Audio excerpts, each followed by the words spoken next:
আসসালামু আলাইকুম।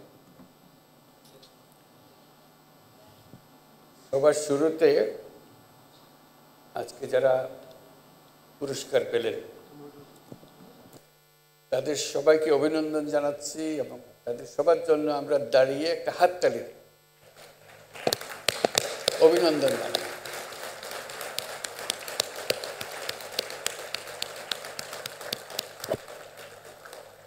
অভিনন্দন সবাইকে যারা পুরস্কার পেয়েছে। তার মধ্যে দলগতভাবে পেয়েছে ক্রিকেট টিম, তাদের জন্য একটা স্পেশাল হাততালি দিতে হয়। দেখো আমরা কত গর্বিত আমাদের সাফল্যের জন্য এবং অন্য যারা পুরস্কার পেয়েছেন তাদের সবার জন্য। আজকে বিশ্ব নারী দিবসে আমাদের তরফ থেকে এই উপহার, তোমরা আমাদের দেশের নারী সমাজের পক্ষ থেকে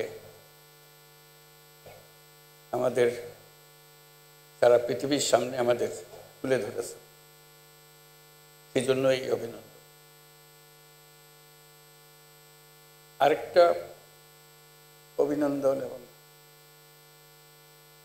জোরে হাততালি দেওয়ার অপেক্ষা, সেটা হলো যারা আজকে সাংস্কৃতিক অনুষ্ঠানটা করলো, অতি চমৎকার করে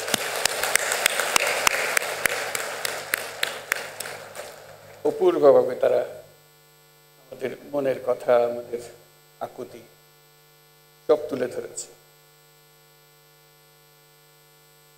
তারা যেটা তুলে ধরেছে সেটা যদি আমরা হৃদয়ে স্থান দিই তাহলে আজকে এই দিবসের সার্থকতা আসবে। যারা অনুষ্ঠান পরিকল্পনা করেছেন তাদেরকে অভিনন্দন জানাই এবং যারা এখানে আমাদের সামনে উপস্থাপনা করেছেন, চমৎকারভাবে করেছেন, তাদের সবার জন্য আবার একটা হাত ধরে।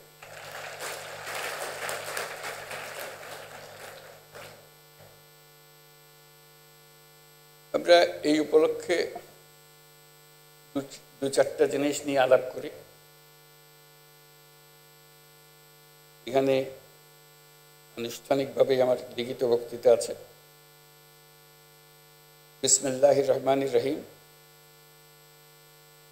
অদম্য নারী পুরস্কারে ভূষিত বিশিষ্টজন, সম্মানিত অতিথিবৃন্দ, Your Excellencies, our friend UN Resident Coordinator UN Lewis, সবাইকে আমার পক্ষ থেকে সালাম ও শুভেচ্ছা। আজ আন্তর্জাতিক নারী দিবসে আমি দেশের স্কুল, কলেজ, বিশ্ববিদ্যালয়ের ছাত্রী, চাকুরিজীবী, শ্রমজীবী, গৃহিণী সহ সকল পেশার, সকল বয়সের নারীদের শুভেচ্ছা ও অভিনন্দন জানাচ্ছি। আজকের দিনে আমি শুরুতেই গভীর শ্রদ্ধার সঙ্গে স্মরণ করছি মহান মুক্তিযুদ্ধের বীর শহীদদের, যাদের আত্মত্যাগের বিনিময়ে আমরা স্বাধীন সার্বভৌম বাংলাদেশ পেয়েছি। বিশেষভাবে শ্রদ্ধা জানাই বীরাঙ্গনা সহ ৭১-এর সংগ্রামী নারীদের। আজকের দিনে আমি শ্রদ্ধার সঙ্গে স্মরণ করছি জুলাই গণ অভ্যুত্থানে শহীদ ও আহতদের। জুলাই গণ অভ্যুত্থানে বাংলাদেশের ছাত্র, শ্রমিক জনতা মিলে যে অসাধ্য সাধন করেছে তার সম্মুখ সারির ভূমিকায় ছিল এদেশের নারীরা। ফেসিবাদী শক্তির প্রাণঘাতী অস্ত্রের সামনে হিমালয়ের মতো দাঁড়িয়েছিল আমাদের মেয়েরা। আজকের দিনে স্মরণ করি সেই সব শহীদ নারীদের যারা জুলাই গণ অভ্যুত্থানে সর্বোচ্চ আত্মত্যাগ করেছেন। শ্রদ্ধা জানাই জুলাই আহত নারী যোদ্ধাদের। দোয়া করি তারা যেন দ্রুত স্বাভাবিক সুস্থ জীবনে ফিরে আসতে পারেন। গণ অভ্যুত্থানের সম্মুখ সারিতে থাকলেও আমাদের সমাজে এখনো অনেক ক্ষেত্রেই নারীরা পিছিয়ে আছে। নারীদের অর্থনৈতিক ক্ষমতায়নে সরকার সবসময় সচেষ্ট। এই জন্য বিভিন্ন ধরনের উদ্যোগ চলমান। দুস্থ মায়েদের আর্থিক সহায়তা প্রদান, নারীদের প্রশিক্ষণের ব্যবস্থা, ক্ষুদ্র ঋণ কর্মসূচি, কর্মজীবী নারীদের থাকার হোস্টেল, ডে কেয়ার সেন্টার সুবিধাসহ নানান ধরনের উদ্যোগ অন্তর্বর্তী সরকার দিচ্ছে। নারীর প্রতি সহিংসতা রোধ সরকারের অন্যতম অগ্রাধিকার। অনেক সময় নারীরা নির্যাতনের শিকার হলেও তারা বুঝতে পারেন না কোথায় অভিযোগ জানাবেন। নারীরা যেন তাদের অভিযোগ জানাতে পারেন সেজন্য হটলাইন চালু করা হয়েছে। আইনি সহায়তা প্রদানের জন্য আমরা পারিবারিক সহিংসতা আইন 2010 হালনাগাদ করার উদ্যোগ নিয়েছি।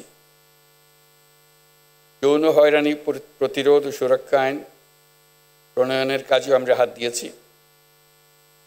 আমরা একটি নারী বিষয়ক সংস্কার কমিশন করেছি, যারা তাদের সুপারিশগুলো শিগগিরই দেবেন।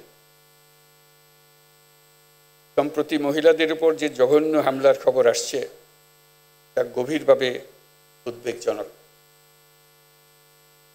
এটি নতুন বাংলাদেশের যে স্বপ্ন আমরা দেখছি তার সম্পূর্ণ বিপরীত। আমরা এই নতুন বাংলাদেশে নারী পুরুষ সকলের সমান অধিকার প্রতিষ্ঠা করতে অঙ্গীকারবদ্ধ। আমরা আমাদের সকল শক্তি প্রয়োগ করে এই অধিকার প্রতিষ্ঠা করব। আমাদের দেশের মেয়েরা অত্যন্ত সাহসিকতার সঙ্গে তার নিজ নিজ ক্ষেত্রে গুরুত্বপূর্ণ ভূমিকা রাখছে। কত বাধা পেরিয়ে দেশের রাজনীতি, অর্থনীতি সহ সার্বিকভাবে দেশকে এগিয়ে নিতে অবদান রাখছে। কয়েকদিন আগে তারুণ্যের শক্তিকে উজ্জীবিত করে নতুন বাংলাদেশ গড়ার লক্ষ্যে দেশ জুড়ে আয়োজিত তারুণ্যের উৎসব 2025-এ রেকর্ড সংখ্যক নারীরা cricket, football, kabaddi, badminton, volleyball, basketball ইত্যাদি খেলায় অংশ নিয়েছে। এই উৎসবে দেশের বিভিন্ন অঞ্চল থেকে 27,40,000 মেয়েরা প্রায় 3,000 খেলা ও সাংস্কৃতিক কর্মকাণ্ডে অংশগ্রহণ করেছে। এদেশের সর্বস্তরের নারী পুরুষ দর্শক সারিতে বসে তাদের উৎসাহ জুগিয়েছে। হাজার হাজার দর্শকের এমন উপস্থিতি প্রমাণ করে যে বাংলাদেশের সমাজে নারীর অধিকার ও অংশগ্রহণ প্রতিষ্ঠায় পুরুষদেরও স্বতঃস্ফূর্ত সমর্থন রয়েছে। নারী বিরোধী যে শক্তি মাথাচাড়া দেওয়ার চেষ্টা করছে তাকে আমরা দেশের সকল মানুষকে সঙ্গে নিয়ে অবশ্যই মোকাবেলা করব।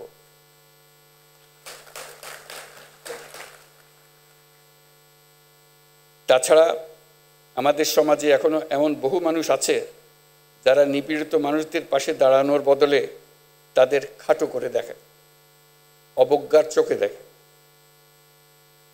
অথচ নারীর প্রতি সহিংসতা, নারী নির্যাতন প্রতিরোধ করতে হলে, বৈষম্যহীন সুন্দর বাংলাদেশ গড়তে হলে নারীর পাশে দাঁড়ানোর, তাদেরকে সমর্থন জানানোর কোনো বিকল্প নাই।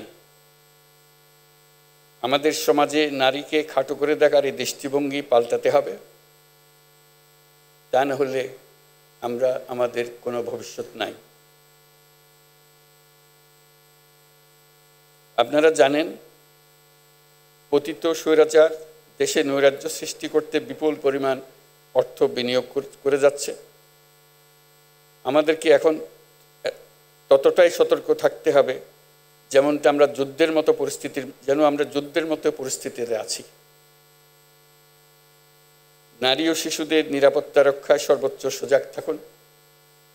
নিপীড়নের বিরুদ্ধে সামাজিক ঐক্য গড়ে তুলুন। একে অন্যের পাশে দাঁড়ান। একটি সুন্দর শান্তিপূর্ণ সমাজ গড়তে সরকারকে সহযোগিতা করুন। উপস্থিত সুধীমণ্ডলী, আজকের বিশ্বে নারীরা যতটুকু অধিকার আর স্বাধীনতা চর্চা করতে পারছেন এর পুরোটাই তাদের আন্দোলন সংগ্রামের মাধ্যমে অর্জন করতে হয়েছে।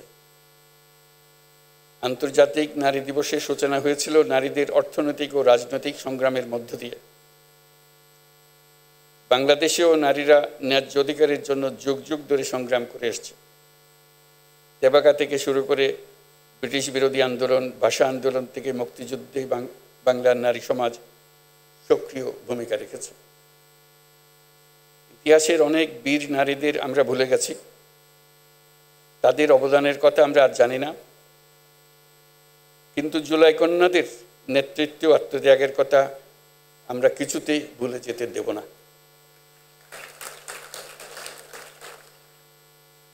জুলাই গণ অভ্যুত্থানে অংশ নেওয়া নারীরা বিভিন্ন সময়ে আমাকে তাদের সংগ্রাম ও আশা আকাঙ্ক্ষার কথা জানিয়েছে। আমরা যে নতুন বাংলাদেশ গড়ার স্বপ্ন দেখছি, নারীদের অংশগ্রহণ ও তাদের অধিকার নিশ্চিত করা ছাড়া তা সম্ভব হবে না। এই অধিকার প্রতিষ্ঠার জন্য নারীদের সাথে পুরুষদেরও সহযোদ্ধা হিসেবে দাঁড়াতে হবে। সমাজে নারীদের ন্যায্য স্থান প্রতিষ্ঠার জন্য পুরুষদেরকে উৎসাহী প্রতিযোগীরায় এগিয়ে আসার জন্য আহ্বান জানাচ্ছি। নতুন বাংলাদেশে আমরা আমাদের প্রত্যাশী পরিবারকে নিশ্চিতভাবে গড়তে চাই, যেটা হবে সব বাবা মার, ভাই বোনের নিশ্চিত ও স্বীকৃত অধিকারের পরিবার। আন্তর্জাতিক নারী দিবস আমাদের নতুন করে নারীদের সংগ্রামের ইতিহাস মনে করিয়ে দেয়, অনুপ্রেরণা আর সাহস যোগায়। সমাজের নারীর অধিকার প্রতিষ্ঠায় যারা কাজ করছেন তাদের প্রতি আহ্বান জানাই, যত বাধাই আসুক না কেন, ইতিহাস আমাদের যে সুযোগ দিয়েছে সেই সুযোগ যেন আমরা পরিপূর্ণভাবে ব্যবহার করার জন্য কায় মনোবাক্যে নিবেদিত থাকি। আমরা নতুন বাংলাদেশ গড়বই, এই আমাদের প্রতিজ্ঞা।